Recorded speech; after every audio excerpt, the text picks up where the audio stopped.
हमारे यहाँ तक हुआ था ना, यहाँ प्रोसेस क्रिएशन की हम बात कर रहे थे लास्ट क्लास में।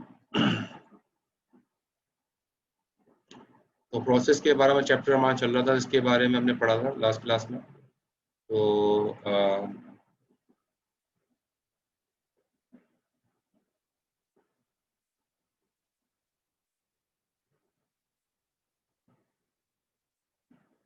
व्हेन सीपीयू स्विचेस, अच्छा यहाँ पर ये हमने सारी चीज़ें पढ़ ली थी। कॉन्टेक्स्ट स्विचिंग हमने पढ़ लिया था, ये यानी कि कौन पीसीबी लोड होगा अगर नया प्रोसेस आता है तो नया पीसीबी लोड किया जाता है और पुराना पीसीबी जो है सेव कर दिया जाता है। ये हमने सारी चीज़ें देखी थी कॉन्टेक्स्ट स्विचिंग के हवाले से। फिर और प्रोसेस के ऊपर ऑपरेशन ऑपरेशन हम कौन कौन से कर सकते हैं, प्रोसेस क्रिएट कर सकते हैं, प्रोसेस टर्मिनेट कर सकते हैं, ये चीज़ें हमने देखी थी। जब पेरेंट और चाइल्ड प्रोसेस के बारे में बात हुई थी लास्ट क्लास में, जो हमने मेकअप क्लास ली थी, तो उसमें भी हमने पेरेंट और चाइल्ड क्लास, पेरेंट प्रोसेस और चाइल्ड प्रोसेस के बारे में बात की थी। तो पेरेंट प्रोसेस हो सकता है, उसका चाइल्ड प्रोसेस हो सकता है, और जो है वो पेरेंट होता है तो चाइल्ड होता है, चाइल्ड का भी चाइल्ड हो सकता है। ठीक है, तो इस तरह से पूरी हायरार्की है। तो पूरी हायरार्की जो है ना वो बनती है, यानी कि ट्री के अंदर जो है, ट्री फॉर्म के अंदर जो है ना हम इसको मेंटेन कर सकते हैं। उसके अलावा जो है ना प्रोसेस आइडेंटिफायर, यानी कि पूरा प्रोसेस को ना किसी भी आइडेंटिफायर के जरिए से जो है मतलब ये हर प्रोसेस को एक आईडी मिलती है जिसको हम पीआईडी कह रहे हैं, यानी कि प्रोसेस का आइडेंटिफायर। इसके जरिए से ऑपरेटिंग सिस्टम पहचानता है कि इस वक्त जो है कौन सा प्रोसेस जो है वो उस वक्त चल रहा है। इसको अगर ठीक है, तो प्रोसेस आइडेंटिफायर यानी कि वो प्रोसेस वहाँ चल रहा है। तो अच्छा, रिसोर्स शेयरिंग के ऑप्शन हो सकते हैं जब हम ट्री बेस्ड प्रोसेस की बात कर रहे हैं, यानी कि पेरेंट प्रोसेस है, उसके चाइल्ड प्रोसेस है। ठीक है, तो ट्री बन जाता है पूरा। तो पेरेंट और चाइल्ड जो है वो सारी रिसोर्सेज को आपस में शेयर कर सकते हैं। एक तो ये ऑप्शन हो सकता है कि पेरेंट और चाइल्ड सारी रिसोर्सेज का मतलब क्या है, हार्डवेयर हो गया, मेमोरी हो गई, ठीक है, सीपीयू हो गया, तो सारे रिसोर्सेज को पेरेंट चाइल्ड चाइल्ड दोनों जो है दोनों इसको शेयर कर सकते हैं। Children share subset of parent resource, तो चिल्ड्रन जो है वो पेरेंट का कुछ हिस्सा जो है, कुछ रिसोर्सेज जो है, सबसेट का मतलब है कि फुल जो पेरेंट के पास राइट्स हैं उसमें से कुछ कम जो है, सबसेट का मतलब है कि ज़ाहिर है जो लिमिटेड राइट्स है वो चिल्ड्रन एक्सेस कर सकते हैं उन रिसोर्सेज को जो पेरेंट के पास है लिमिटेड राइट्स के साथ। तो सबसेट हो जाएगा पेरेंट के रिसोर्सेज का।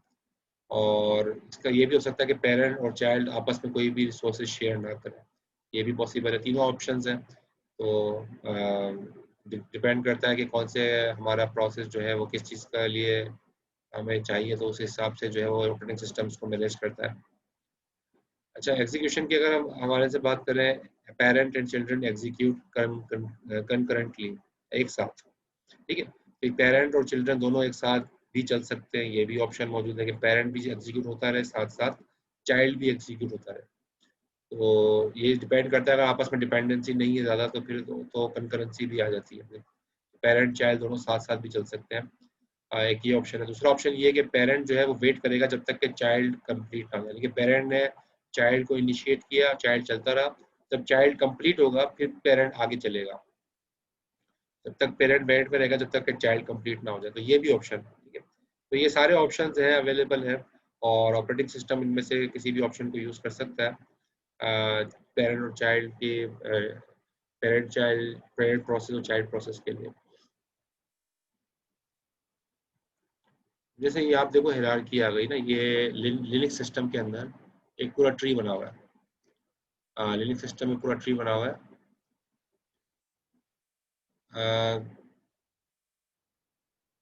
तो आप ये देखें,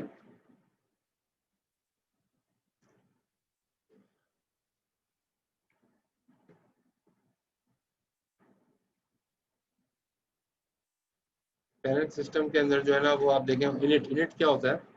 इनिट जो है वो पहला प्रोसेस होता है, पहला प्रोसेस होता है, स्टार्टिंग प्रोसेस होता है, ठीक है? और स्टार्टिंग प्रोसेस होता है इनिट, और उसके ज़रिए से जो है ना वो सारे वो सारे प्रोसेस को इनिशिएट करता है। तो उसके चाइल्ड प्रोसेस ये हो गया, लॉगिन हो गया, के थ्रेडेड हो गया, एस सी शेल के लिए हो गया, ये सारे प्रोसेस हैं जो इनिट के बाद जो है इनिशिएट होते हैं। इसके बाद थ्रेड ने जो है वो के हेल्पर और पीडीएफ, ये सारे लिनक्स के अंदर है। तो दिखाया ये रहा है यहाँ पर, एक थोड़ी सी एग्जांपल आपके सामने आ गई कि लिनक्स के अंदर भी इस तरीके से जो है ना वो हायरार्की बन रही है, लिनक्स के अंदर भी हायरार्की बन रही है, और पेरेंट चाइल्ड जो है ना वो रिलेशनशिप के जरिए से वो पूरी ट्री को जो है मेंटेन किया जा रहा है, जैसे आप यहाँ पर देख रहे हैं।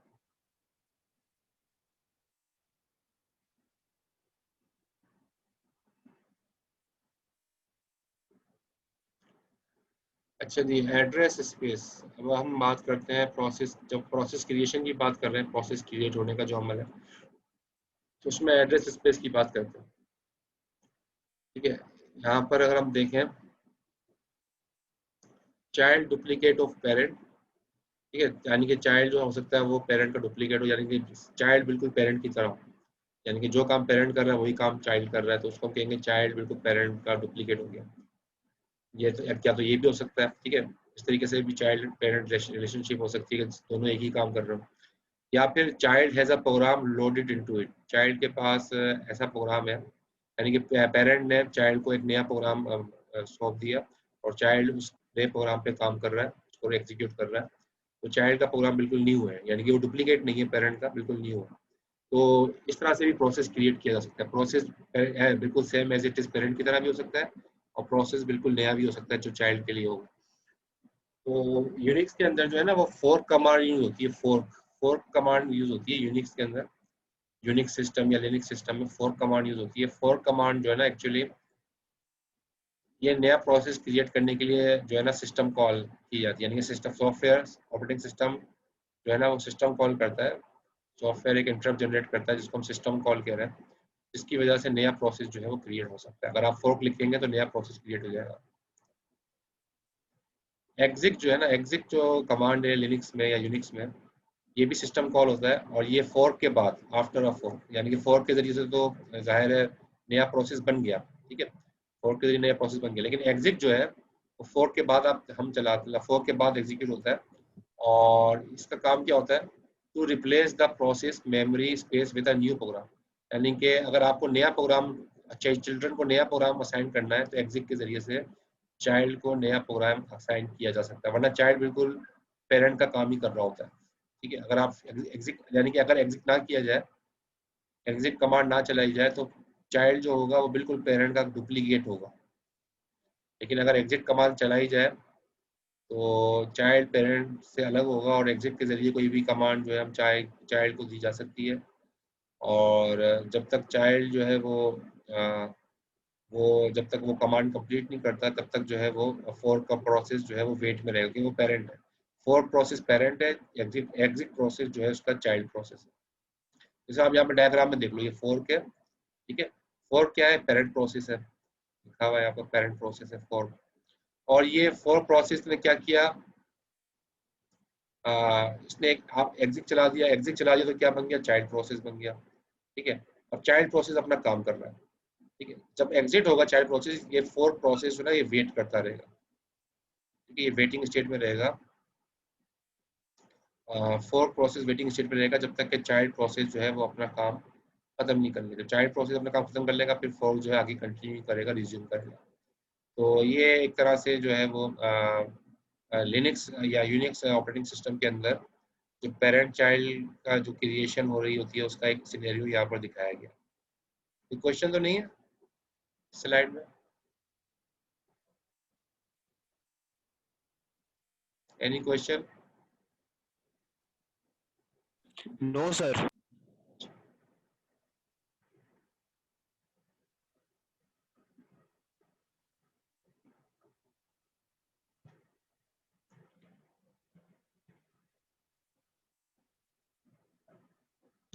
तो ये इसका थोड़ा सा कोड भी दिखाया गया है, सी प्रोग्राम जो फोर्क प्रोसेस होता है लिनक्स या यूनिक्स में, जिसकी अभी हमने डायग्राम देखी है वाली। ठीक है,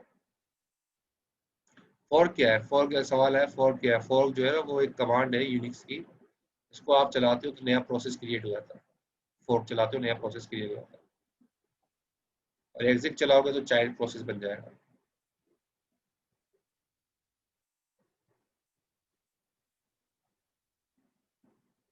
ठीक है, तो ये चीज थी इसकी। इसके बाद जो है वो अब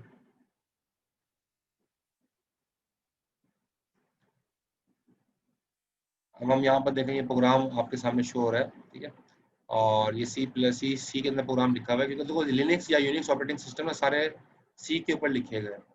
पूरा ऑपरेटिंग सिस्टम सी पे लिखा गया है, लिनक्स और यूनिक्स जो है उनकी बैकग्राउंड में सी है। तो ये मेन प्रोग्राम आ गया, प्रोसेस आईडी आ गया। अब process ID is equal to fork, ये फोर्क का फंक्शन कॉल किया तो क्या होगा, एक नया प्रोसेस क्रिएट हो जाएगा, उसको वो प्रोसेस आईडी को असाइन हो जाएगा। ठीक है, ये नया प्रोसेस क्रिएट हो गया, प्रोसेस आईडी को वो जो है असाइन असाइन हो जाएगा। फिर लिखा है if process ID is less than 0, तो यानी कि असल में होता क्या है, चाइल्ड प्रोसेस जो है ना, इसमें मतलब सी के अंदर जैसे इसके अंदर जो है वो लिनक्स के अंदर ये है कि चाइल्ड प्रोसेस जब भी क्रिएट होगा, चाइल्ड प्रोसेस हमेशा जो है ना वो 0 होगा। ठीक है, प्रोसेस आईडी 0 होगी तो चाइल्ड प्रोसेस क्रिएट होगा, अगर प्रोसेस आईडी 0 से कम होगी तो वो चाइल्ड प्रोसेस जो है क्रिएट नहीं हो सकेगा। यानी कि प्रोसेस अगर 0 से कम है तो फोर्क फेल हो जाएगा, यानी कि प्रोसेस नया क्रिएट नहीं हुआ। और अगर वो जो है वो P I D program I D 0 हो गई, इसका मतलब है वो सक्सेसफुली जो है नया प्रोसेस क्रिएट कर देगा, तो चाइल्ड प्रोसेस जो है वो क्रिएट हो जाएगा। और इस तरह से जो है ना, मतलब ये लिनक्स का जो एक थोड़ा छोटा सा कोड यहाँ पर दिखाया है सी के अंदर, ये बैकग्राउंड में जो है ना वो इस तरह से ऑपरेटिंग सिस्टम के अंदर कमांड दी हुई होती है। बस थोड़ा सा आइडिया देने के लिए कोड दिखाया आप लोगों को, ताकि ये पता चल जाए कि वाकई में ऐसा ही होता है।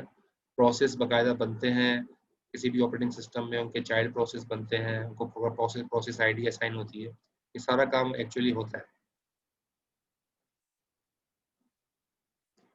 फिर प्रोसेस को ना टर्मिनेट भी किया जाता है, यानी कि process executes last statement and then asks the operation system to delete it using the exit system command। ठीक है, exit system command के जरिए से क्या होता है, प्रोसेस जो है डिलीट कर दिया जाता है। तो फॉर के जरिए प्रोसेस क्रिएट होता है, एग्जिट के जरिए उसको काम दिया जाता है। फॉर के जरिए प्रोसेस क्रिएट होता है। ठीक है, यानी कि तीन तीन कमांड हैं लिनक्स की जो हमने यहाँ पर देखी, एक तो फोर्क हो गई, फोर्क के जरिए से नया प्रोसेस क्रिएट होगा। ठीक है, एक तो फोर्क हो गई, दूसरा कौन सा था, एग्जिट। एग्जिट के जरिए नए प्रोसेस को काम बताया जाएगा, उसने काम क्या करना है। और अगला प्रोसेस क्या होगा, एग्जिट। एग्जिट का मतलब क्या होगा कि अब ये प्रोसेस टर्मिनेट हो गया, ये जो प्रोसेस बना था उसने अपना काम खत्म कर लिया, आपका टर्मिनेट हो गया। ये प्रोसेस पैदा हुआ, उसको काम असाइन हुआ, एग्जीक्यूशन हुई उसकी, और इसको फिर एग्जिट करके उसको टर्मिनेट कर दिया गया। तो ये जो है ओवरऑल सिनेरियो होता है जो चल रहा होता है लिनक्स ऑपरेटिंग सिस्टम के अंदर। एक वेट भी होता है, जैसे वेट अभी तो थोड़ी देर पहले हमने डायग्राम में भी दिखाया था, वेट यानी कि फोर्क जो है वो फिर क्रिएट होने के बाद वो वेट करता है। ठीक है, ताकि जब अगर चाइल्ड प्रोसेस है, जब तक वो एग्जिट ना हो जाए तब तक वो फोर्क प्रोसेस जो है वेटिंग स्टेट में रहता है, और जब वो चाइल्ड प्रोसेस कंप्लीट हो जाते हैं फिर वो आगे बढ़ सकता है। तो बहरहाल ये कुछ चीज़ें होती हैं। तो process resources R D allocated by operating system. Operating system process को जो रिसोर्सेज दी हुई होती हैं, जब उसको वो टर्मिनेट करता है, जैसे रैम दी हुई हो, सीपीयू दिया हुआ, तो जब टर्मिनेट होता है तो रैम भी वापस ले लेता है, सीपीयू की रजिस्टर वगैरह जो भी इस पे एलोकेट होते हैं सब वापस ले लेता है।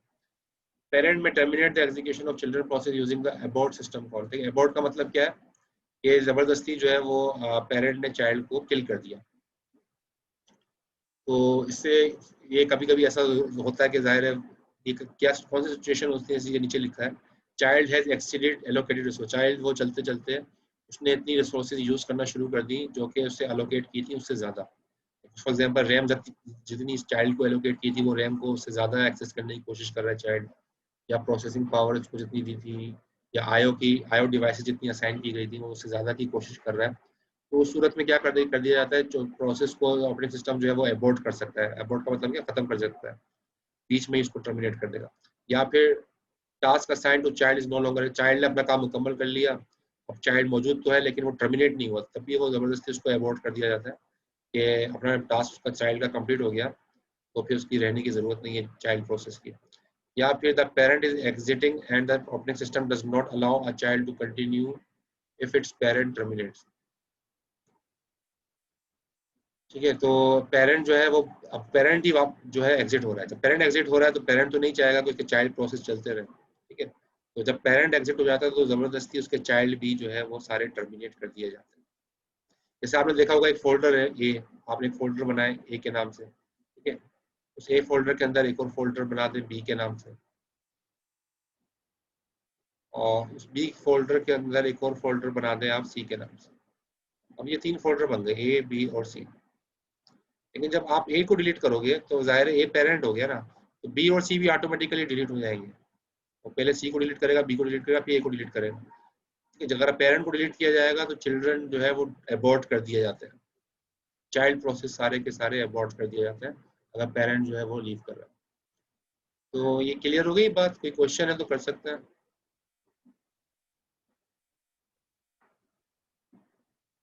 No sir. थोड़ा सा ब्रेक लेते हैं, ब्रेक लेते हैं 20 मिनट का, जिसमें नमाज भी पढ़ लेंगे इंशाल्लाह, और फिर उसके बाद कंटिन्यू करते हैं। Okay sir.